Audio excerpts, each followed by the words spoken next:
All right, good morning, everybody. We are going to get started with our press conferences for this weekend's Bank of America Roval 400.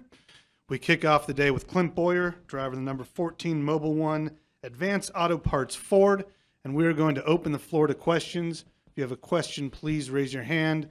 We have a wireless mic coming around. We're going to start here with Kenny Bruce.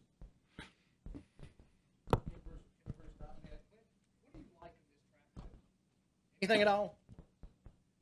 Similarities to anywhere? Yeah. Hell no. No, but that's,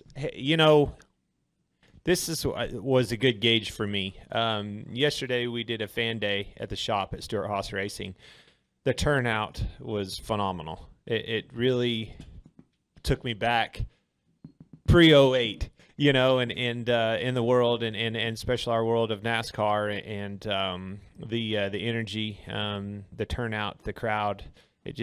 That's the way I remember the height of this baby. And, we finally have something new to sell to a fan. And let me tell you, they're excited to see it.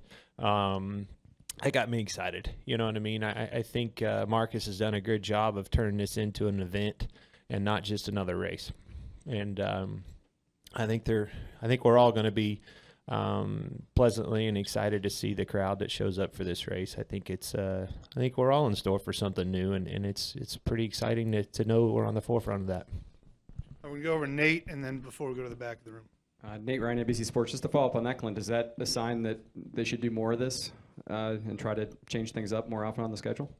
Hey, I'm not, you know what I mean? I think we're trying something new, in our sport, and I'm happy that our sport's doing that. I think I've said for a long time we need something new, and I don't think that every mile-and-a-half track needs to put a road course in the infield. I don't mean that by something new, but certainly Marcus, having the ability and the vision to be able to change one of his races at Charlotte Motor Speedway and make it something new for a fan is pretty remarkable today's day and age. There's a lot of, if you look around here, there's a lot of signage, there's a lot of infrastructure, there's a lot of change, a lot of investment went into this event this weekend, and I hope for his sake that it goes off and with a big bang.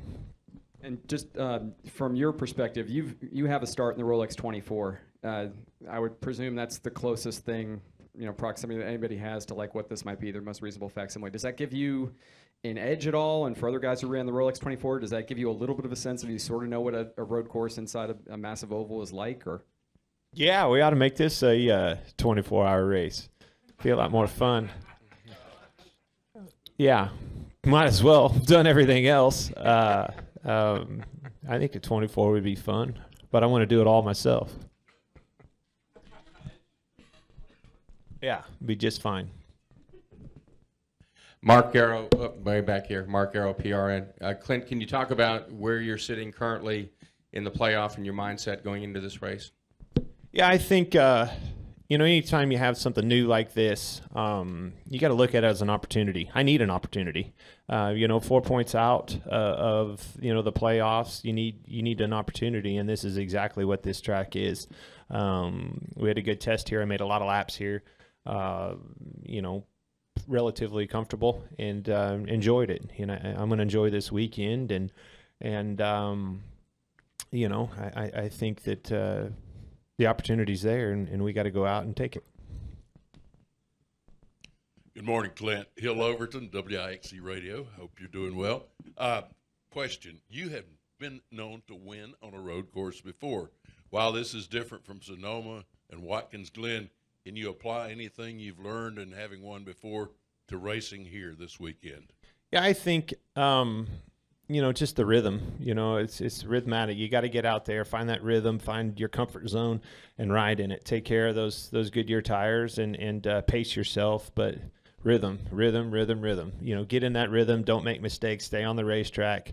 Focus on what you're doing, and that's always been the principle that I've kind of learned and went by and has always put me in the money on the road courses. So you got to enjoy these weekends. You can't go into this thing scared to death and panicked and worried about anything. I mean, you're driving down here and it starts raining. I'm like, let's see what happens. Just don't even it doesn't do any good to worry about it or try to think about what the race is going to hold. Or this thing's either going to go one or two ways. You know, at the test, I saw a lot of cars. You know, obviously we saw cars wrecking, but we saw a lot of cars spinning out. You know, and maybe one corner or the other, and getting it gathered up and going on.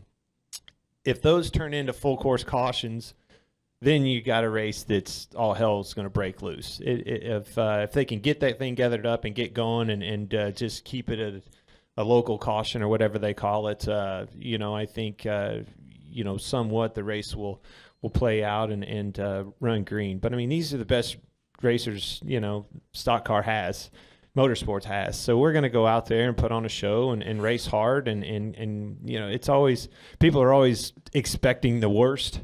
And I think you'll see the best. I really do. Jerry Jordan, KickingTheTires.net and PRN. I was going to ask you a little bit about towards the end of that question there about how you feel about this, but what about the preparation? We know we've had hype for 2 years about this track. There's a lot of buzz coming in here. What have you done back at the shop after the test to mentally get prepared for what you're gonna do on Sunday? Same thing you do every week. Go work on the task at hand. You don't have. I mean, you don't for 2 years. You're not worried about this track. You're worried about. You know, last week I was worried about Richmond. This week I'm worried about the Roval.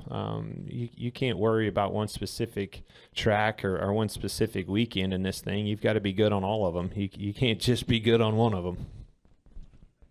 Other side of the room here.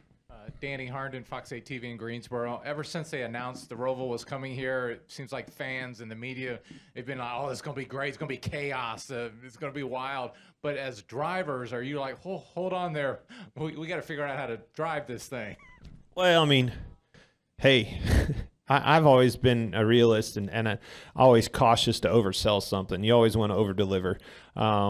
You know, the scariest thing to me is getting all this hype, getting all this. It's no different you see in the media, anything today's day and age. You know, it's oversold pretty much. And, you know, sometimes it's underdelivered. I think we're going to deliver in a big way. I think fans are going to see something they've never seen before. Is there going to be havoc? Yes. Is it going to be a race full of it? I don't think so. But it could be, you know what I mean? But I think you see that every track. Every now and then, for whatever reason, doesn't matter if it's a mile and a half, short track at Bristol, doesn't matter. Just all hell breaks loose and you can't get out of it. It's just a vicious cycle. And then other times it'll go green all the way through. I mean, I really think you're going to see one or the other here. I think it's going to be, you know, those cautions will breed cautions just like they always do, or this thing might go green and surprise everybody till the end and a caution comes out and all hell break loose. I think all hell will break loose. I just don't know how it's going to and when it's going to. I think we'll go ahead and end on that note. Thanks for coming in. That's all. You're just going to throw my ass out right now. We've had fun.